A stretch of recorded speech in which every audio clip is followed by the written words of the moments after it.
Téléspectateurs de Tonka, région de Tombouctou, merci de cette confiance renouvelée au programme de Renouveau TV. Bienvenue dans votre émission Dimanche Invité. Aujourd'hui, nous recevons le président de l'Alliance pour la refondation du Mali, AREMA. Vous l'aurez compris, nous recevons ce soir pour vous M. Chérif Mohamed Ousmane Ag Mohamedoun, qui est président de l'AREMA. Monsieur Mohamed Ousmane, merci d'être sur ce plateau. Bonsoir à vous et bonsoir à nos téléspectateurs. Tout le plaisir est pour moi.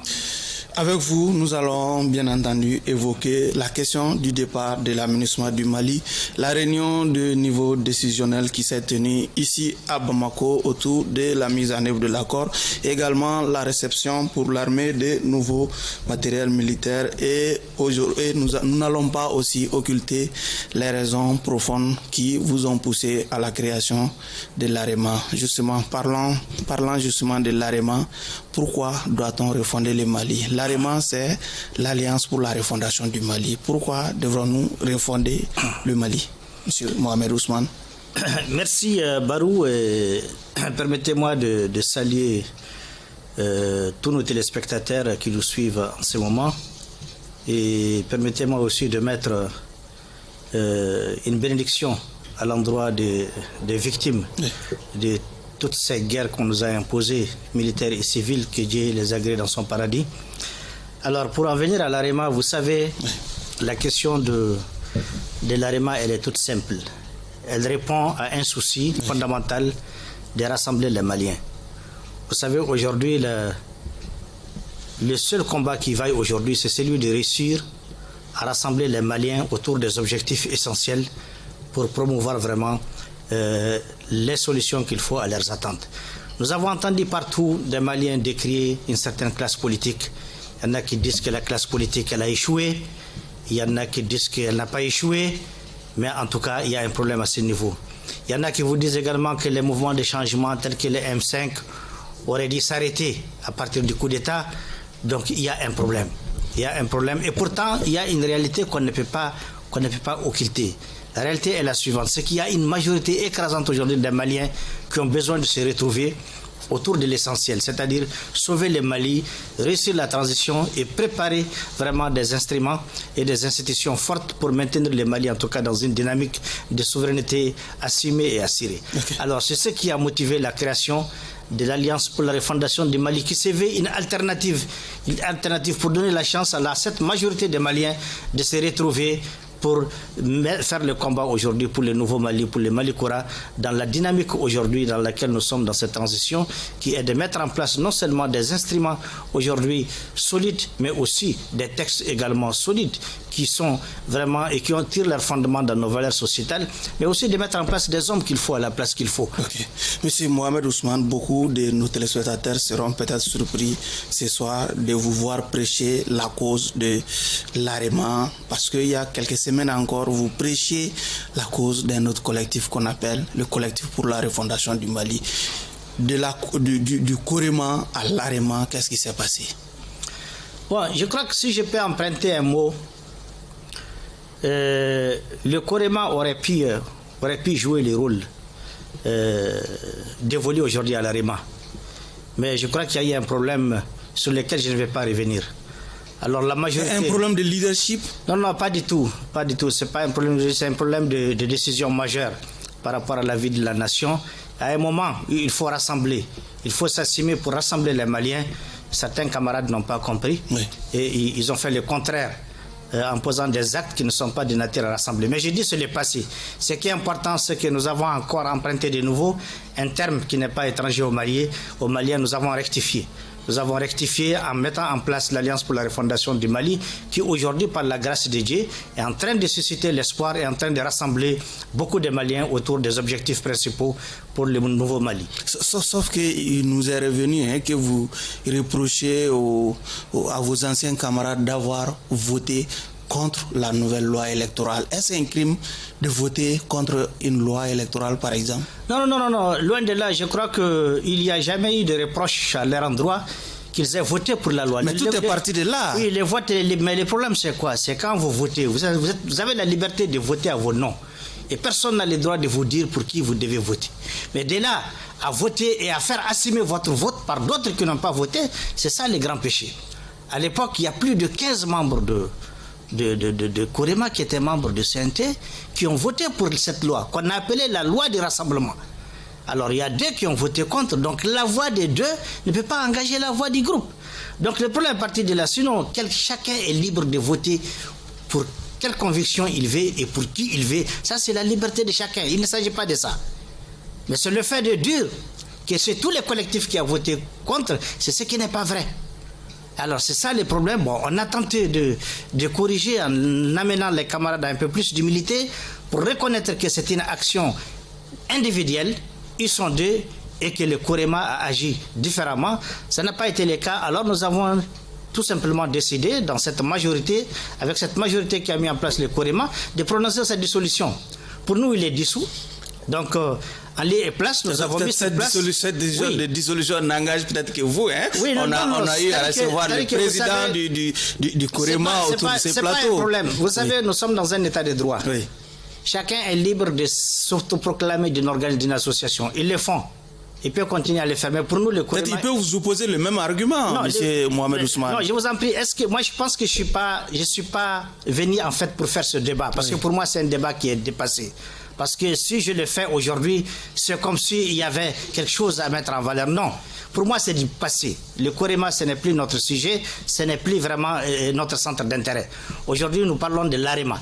L'Alliance pour la refondation du Mali, qui aujourd'hui suscite l'espoir pour la majorité écrasante des Maliens et qui est en train de le démontrer tous les jours à travers une vision claire et cohérente par rapport aux objectifs qui ont motivé ce peuple à se soulever pour demander le départ de l'ancien système et avec son armée aujourd'hui est en train de bâtir le Mali de nos rêves. C'est ça qui m'intéresse et c'est pour ça que l'Alliance pour la refondation du Mali a été créée et elle constitue l'expérience, la somme des expériences de tous ces processus-là. Ok. Monsieur Mohamed Ousmane, est-ce que vous pensez aussi que la refondation passe par la rédaction d'une nouvelle constitution? Oui, bien sûr. Effectivement, il y a le débat à ce niveau. Je vais vous donner un seul exemple qui fait qu'aujourd'hui, on a suffisamment toutes les raisons d'aller vers une nouvelle constitution.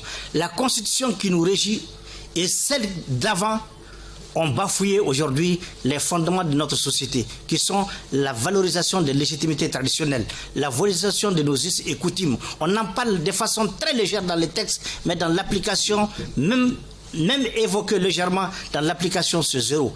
Nos valeurs ont été bafouillées et c'est fait exprès. Tout simplement parce qu'en réalité, ces textes n'ont pas été faits pour renforcer les États africains. Ils ont été calqués sur une idéologie d'ailleurs, particulièrement française, pour continuer à nous dominer et continuer à nous distraire. Donc, il y a une grande raison que je viens d'évoquer pour aller vers une nouvelle constitution. L'autre raison aussi, elle est claire. Depuis 30 ans, le Mali a changé. Le contexte a changé sur tous les plans. Aujourd'hui, il faut l'adapter. Il y a une nouvelle mentalité, une nouvelle idéologie, il y a de nouvelles convictions, il y a un nouveau courage qui est en train de se mettre en place. Alors il faut mettre quelque chose, un outil qui soit nouveau et qui reflète vraiment les attentes des Maliens aujourd'hui. Quelles sont les aspirations majeures de l'AREMA que vous souhaiteriez voir dans cette nouvelle constitution? Alors aujourd'hui, nous souhaitons que cette constitution, aujourd'hui d'abord, comme je dis, prenne aujourd'hui, qu'elle soit cimentée, que son ciment soit vraiment nos valeurs fondamentales. Et qu'elle permette aujourd'hui que notre pays se dote d'institutions fortes. Qu'elle permette aujourd'hui de créer les meilleures conditions de contrecarrer la corruption. Qu'elle permette aujourd'hui d'intégrer à notre justice certaines valeurs dont on a besoin pour même rendre justice. De mettre en valeur la justice traditionnelle, de mettre en valeur d'autres paramètres. Elle permet également quelque part de nous conformer à certains engagements également internationaux pour lesquels le Mali a souscrit. Et il y a beaucoup de choses. Si je continue, il y a même le régime qu'il faut revoir. Est-ce que le régime semi-présidentiel ou présidentiel on a vécu, est-ce qu'il nous convient aujourd'hui? Ce débat est en cours. Donc il n'y a pas de régime parlementaire. Donc il y a tout ça. Donc il y a tellement de raisons aujourd'hui de changer cette constitution et de la revoir qui fait que le débat aujourd'hui, les gens le font de façon très aisée. Parce qu'il y a vraiment de la matière à débattre sur cette question. Ok, honorable, il y a certains Maliens qui pensent aussi que cette brèche a été ouverte par les autorités de la transition pour permettre l'application de l'accord pour la paix. Est-ce que vous entrevoyez la chose de cette manière aussi? Il y a des dispositions de l'accord pour la paix et la réconciliation qui forcément doivent passer par la Constitution. Oui. Mais il y en a qui n'ont pas besoin de passer par la Constitution. Mais ce que je vais dire et qui est le plus important, vous savez, la dimension la plus importante de l'accord aujourd'hui, c'est la question du désarmement, de l'intégration des combattants de les forces armées pour que rapidement on puisse tourner la page de cette insécurité. Parce qu'une partie de ce qui alimente l'insécurité, c'est ce fait qu'il y a toujours des groupes qui sont autorisés au nom de cet accord à garder des armes. Ça, c'est dangereux. Oui. Sinon, les réformes dont on parle dans l'accord, en réalité, elles ne reflètent même pas seulement la volonté des mouvements, c'est la volonté de tous les Maliens aujourd'hui. Dès lors qu'il s'agit de bâtir un Mali uni, indépendant, je crois qu'il y a beaucoup de réformes aujourd'hui que les Maliens partagent, des cas jusqu'à Kidal, les découpages territoriaux, la décentralisation poussée, tout ça aujourd'hui, ça fait partie des choses que tous les Maliens réclament. Donc en réalité, on n'a pas besoin de s'éterniser sur cette question de l'accord, sur ces questions de réforme, parce qu'elles sont déjà d'office prises en charge. C'est une question de temps. Mais là où il y a urgence, c'est la question sécuritaire concernés par cet accord, c'est le désarmement, c'est l'intégration et qu'on tourne la page rapidement pour qu'on puisse maîtriser les territoires. Nous allons rester dans l'accord. Hein. Il a été organisé ici à Bamako une rencontre de niveau décisionnel justement sur la mise en œuvre de l'accord. Et beaucoup de Maliens se sont offusqués d'entendre que le Mali, le gouvernement a signé avec les groupes signataires, en tout cas, un accord permettant l'intégration de près de 26 000 ex-combattants. Est-ce que les Maliens doivent s'offusquer d'une telle nouvelle? Bon, je crois qu'il ne faut pas se fixer sur les chiffres. Oui. Les chiffres, dans tous les cas, une fois qu'on démarre, on aura l'occasion de savoir quel est le contenu de ces chiffres. Est-ce qu'ils existent? Est-ce qu'ils n'existent pas? Mais le problème, c'est qu'il faut commencer. Aujourd'hui, il y a eu cette réunion. Vous doutez de la crédibilité même de ces chiffres fournis par les mouvements signataires? Mais je ne suis pas le seul. Il y a beaucoup de gens qui se posent la question, est-ce que ces combattants-là existent? Oui. Ou même s'ils existent, est-ce que tout le monde fait le choix de rentrer dans les corps armés? Il y a toutes ces questions qui se posent. Mais j'ai dit tout ça, on ne peut pas le dire à l'avance. Il faut commencer pour savoir ce qu'il y a réellement. Donc c'est pourquoi j'ai dit ne nous fixons pas sur les chiffres, essayons de commencer. Le plus important, c'est de commencer. Alors, pour ce commencement, oui, il y a des petites difficultés encore. La réunion a juste décidé du chiffre global, oui, qui encore n'est pas encore réparti entre les mouvements. Et il y a 3 tendances aujourd'hui qui sont prêtes à commencer tout de suite. Par contre, il y a la SEMA qui a un préalable. Il y a un préalable, celui de la chaîne de commandement. Je crois que ça, c'est un préalable qu'il faut évacuer rapidement. Pour les mouvements comme le mouvement de l'inclusivité, la plateforme 1 et 2, cette question ne doit pas se poser. Oui. Pour la simple raison que la chaîne de commandement ne doit pas faire l'objet d'un partage des gâteaux. L'armée, le commandement, il est vertical. Oui. L'unicité de l'armée. Vous êtes nommé chef d'état-major parce que vous êtes compétent, vous avez les qualités. Mais ce n'est pas parce que vous êtes noir, blanc, vous êtes musulman ou chrétien, ou que vous venez de Kidal ou de Kaï, ou que vous appartenez à la SEMA ou au mouvement de l'inclusivité. Ce n'est pas pour ça. Vous êtes nommé chef d'état-major ou adjoint ou commandant quelque part parce que tout simplement vous avez la capacité et la compétence. Le gouvernement doit rejeter cette prétention. Le gouvernement l'a déjà rejeté. Oui. Il a émis un avis contraire. Donc c'est pourquoi j'ai dit, cette question mérite de façon sereine un débat franc entre le gouvernement et la SEMA. Peut-être que la SEMA n'a pas compris, parce que quand vous demandez certains, ils vous disent non, il faut qu'on se fasse confiance. Ça, c'est des questions sur lesquelles on ne fait pas l'exercice de la confiance. L'exercice de la confiance ne se fait pas sur des questions aussi importantes que le partage du commandement dans une armée d'un État souverain qui se respecte. On ne fait pas l'exercice de la confiance à ce niveau. On peut le faire sur d'autres choses, mais pas ici. Ici, ça doit être clair. Vous intégrez, une fois que vous intégrez, vous ne répondez plus des mouvements. Vous êtes nommé commandant, chef d'état-major, vous l'êtes parce que vous êtes compétent, vous avez les qualités et les capacités, et non parce que vous êtes ce que je viens de décrire. Donc je crois que ça, c'est un débat qui doit se faire franchement, hein, et qu'on avance. L'autre dimension, c'est quoi? Oui. Que le gouvernement arrive à avancer avec ceux qui sont prêts à avancer, et prendre le temps de discuter avec ceux qui n'ont pas compris.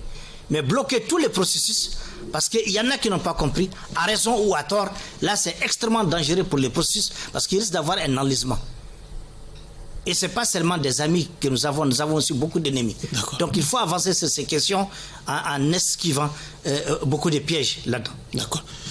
On a aussi entendu que le départ de l'aménagement a été officiellement demandé par un regroupement qui soutient les autorités de la transition. Je veux parler de Yerewolo, debout sur les remparts. Est-ce que l'AREMA se reconnaît dans cette demande formulée par ce mouvement Yerewolo, debout contre l'aménagement? Je vais vous dire, je vais vous répondre par oui et non. Oui. Oui et non. Oui, parce que notre population aujourd'hui, qui a des attentes très fortes par rapport à la sécurité, est arrivée à un moment où elle a l'impression que l'aménagement elle-même a besoin d'être sécurisée. Il y a un paradoxe.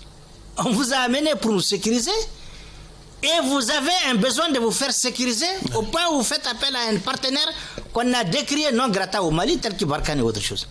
Donc il y a un problème. Donc ça crée les doutes au niveau de la population. Oui. Et la population, elle est organisée en dehors des champs de l'État, des institutions de l'État. Elle est organisée à travers des mouvements. Oui. Vous venez d'en citer un. Donc ce sera les bols et cette attente non satisfaite de la population qui a été exprimée par un mouvement Yerewolo. C'est pourquoi je vous dirais oui et aussi non. Oui. Donc là, c'est aussi légitime. Pourquoi non? Alors, pourquoi non? Parce qu'on ne peut pas aussi être aussi en déphasage avec nos autorités. Justement. Avec nos autorités. Oui. Nos autorités ont donné librement le quitus pour que les mandats soient renouvelés jusqu'en juin. Maintenant, il se passe quelque chose. C'est devenu une ancienne habitude. Il y a un désordre au niveau de l'aménagement. Vous avez des contingents qui rentrent, l'aménagement n'est pas au courant. Ou peut-être même, entre guillemets, elle est au courant, mais elle ferme les yeux. Et nous avons l'impression que c'est ce désordre qui a permis d'alimenter le terrorisme chez nous, le mercenariat, et même permettre l'armement des terroristes. Ça, c'est légitime. Oui. Et il y a aussi de l'autre côté les vols, souvent. À un moment donné, l'aménagement ne coordonnait pas ses vols. Barkhane ne coordonnait pas ses vols. D'autres partenaires ne coordonnaient pas ses vols. Nous avons besoin aussi, dans un État souverain, de contrôler son espace aérien. Alors, toutes ces questions ont alimenté l'inquiétude de cette population aujourd'hui qui est la gardienne. Après Dieu, c'est elle la gardienne de la souveraineté du Mali. Donc, vous comprenez pourquoi c'est ras-le-bol et pourquoi c'est besoin de voir l'aménagement et tous les autres pliés bagages du Mali. Par contre, notre État aujourd'hui, ce que je vais dire à tous ces partenaires d'aménagement autres, il faut qu'ils comprennent que les choses ont changé. Il faut qu'ils apprennent à respecter le Mali et les Maliens. C'est là extrêmement important. Ce qu'ils ne peuvent pas accepter chez eux, ils ne peuvent pas nous demander, nous, de l'accepter. Nous sommes un État souverain. Si à un moment donné, cette souveraineté elle a été piétinée, elle a été bafouée, aujourd'hui, nous l'avons assumée. Et puisque nous l'avons assumée, il faut qu'ils acceptent cela et qu'ils nous respectent. Donc l'aménagement doit considérer que c'est au nom de l'accord, de l'acceptation des plus hautes autorités du Mali et des Maliens qu'elle est là. Et que la première responsabilité en matière de sécurité du Mali et des étrangers au Mali incombe d'abord aux Maliens et au gouvernement du Mali. Donc c'est légitime qu'on lui demande de se coordonner avec l'État. Tant qu'elle ne le fait pas, il y a un problème. Et je pense, et j'en profite pour féliciter nos plus hautes autorités pour leur courage et leur responsabilité assumée. Je pense que ce malentendu, il est dépassé. Et qu'à partir depuis hier, je crois que les choses sont coordonnées. Et que l'aménagement va respecter nos institutions, elle va utiliser les canaux officiels et que personne qui vous venez de la Côte d'Ivoire ou d'ailleurs ne prendrait le hasard d'envoyer des hommes en armes chez nous sans notre accord et sans savoir pourquoi ils sont là chez nous. Donc je dis ça, c'est toutes ces raisons qui font qu'aujourd'hui, ceux qui disent à l'aménagement de partir ont raison. Ceux qui lui disent également de rester aussi ont raison parce que notre État les a acceptés. Mais on les accepte dans l'ordre, pas dans le désordre. Voilà. Courant cette semaine, l'armée malienne a acquis de nouveaux équipements militaires. Certains reprochent au gouvernement la surcommunication autour de la réception de ces nouveaux matériels. Est-ce que vous pensez qu'il y a eu trop de communication autour de la réception de ces nouveaux matériels? Pour l'instant, c'est un domaine sur lequel je ne vais pas trop m'aventurer. Mais ce que je vais vous dire, ce qui a tué même notre pays, c'est le silence. Quand on est fort, il faut dire qu'on est fort. L'armée aussi, c'est la grande miette. Non, pas dans ce sens-là. Vous savez, aujourd'hui, la plus grande arme dans ce monde, c'est les médias, c'est la communication. On nous a toujours bâtis sur le champ de la communication. Vous savez, quand il y a eu la division, quand le pays a été divisé, là, ce n'est pas seulement la force des armes qui a réduit, c'est aussi la médiatisation. C'est les deux médias français, France 24 et RFI, qui ont divisé le Mali avant même qu'il ne soit divisé. À travers des images, des communications incendiaires, des trucs et tout. Alors nous devons communiquer. Donc moi je pense même qu'il faut communiquer davantage. Oui. Il faut même communiquer davantage. Mais ce qui est sûr, c'est que notre armée en tout cas communique sur la vérité. Ce qu'ils ont dit est vrai. Ce n'est pas de la surcommunication et ce n'est pas du mensonge. Et je crois même que nous devons avancer rapidement dans ce domaine-là, de l'équipement de nos armées. Et surtout, avançons dans le domaine du contrôle de notre espace aérien. Okay. Parce que maintenant, c'est à travers les quelques failles dans le contrôle de l'espace aérien que nous continuons à recevoir des coups. D'accord. Des coups de nos voisins complices et aussi de notre ennemi principal, qui est la France. Au même moment où nous réceptionnaient en tout cas ces nouveaux équipements militaires, l'armée livrait une bataille contre les terroristes à Tessit. Déjà, le bilan est connu, hein? Il est vraiment lourd, 42 morts du côté femme. Quand on essaye de lire un peu entre les lignes du communiqué officiel, on a l'impression que les terroristes n'étaient pas seuls ce jour-là. Vous savez, chaque fois que quelqu'un vous dit que dans cette affaire, il y a toujours la main de la France. Moi, je ne dis même pas la main de quelqu'un, je dis seulement la France. La France et ses alliés. Aujourd'hui, il n'y a pas de doute que la France est en train de nous attaquer à partir du Niger. Je le dis haut et fort. Ils ont été chassés du Mali, ils n'ont aucune raison d'aller au Niger. Il faut qu'ils comprennent une chose. Oui, mais le Niger, quand même, est un pays souverain. Oui, mais sauf que le peuple nigérien n'est pas d'accord. Même si ce n'est pas mon rôle de le dire, le peuple n'est pas d'accord. Le peuple nigérien n'est pas d'accord. La présence française au Niger a été actée par l'Assemblée nationale Mais quelle Assemblée nationale? Une caisse de résonance? Excusez-moi de le dire, mais nous suivons le peuple nigérien. Ils ne sont pas d'accord. Maintenant, jusqu'à quand l'Assemblée nationale, qui est aussi un complément du président nigérien, jusqu'à quand le peuple va continuer à supporter? Il y a des choses aujourd'hui qui sont très claires. On n'a pas besoin d'être ingénieur pour le savoir. Tessit a été attaqué avec un appui extérieur. Aujourd'hui, ce que la France arme et ce qu'elle fait travailler ont trouvé le Niger comme base arrière. Il n'y a pas de doute. De la même manière, une fois par le passé, le Niger disait que les terroristes trouvaient leur base arrière au niveau du Mali. Aujourd'hui, la situation est inversée. Quand ils le disaient, ils avaient raison. Mais à l'époque, c'est la France qui contrôlait le Mali. Mais aujourd'hui, la France n'a rien à contrôler ici. La base arrière, malheureusement, les choses se sont inversées. Maintenant, la base arrière des terroristes, c'est le Niger. Et je crois que le président nigérien a maintenant une très bonne occasion de montrer qu'il combat les bases arrières de l'ennemi. Aujourd'hui, les Maliens se sont assumés. Oui. Alors, j'espère seulement qu'ils vont tirer les leçons de tout ça. En tout cas, pour ce qui nous concerne, ce qui concerne le peuple malien, en tout cas, aujourd'hui, pour nous, c'est un voyage de non-retour. Aujourd'hui, tous les jours, nous devons créer les conditions pour maîtriser et contrôler notre territoire. C'est un combat et ce n'est pas 42 morts ou même 1000 morts qui nous feront retirer, que Dieu ait retourner en arrière, que Dieu ait pitié de leur âme. Nous avons fait le sacrifice de préserver notre pays, de le sauver. On est prêt à aller jusqu'au bout. Je sais que la France ne va pas lâcher parce que c'est la guerre aux ressources. Nous avons beaucoup de ressources. D'accord.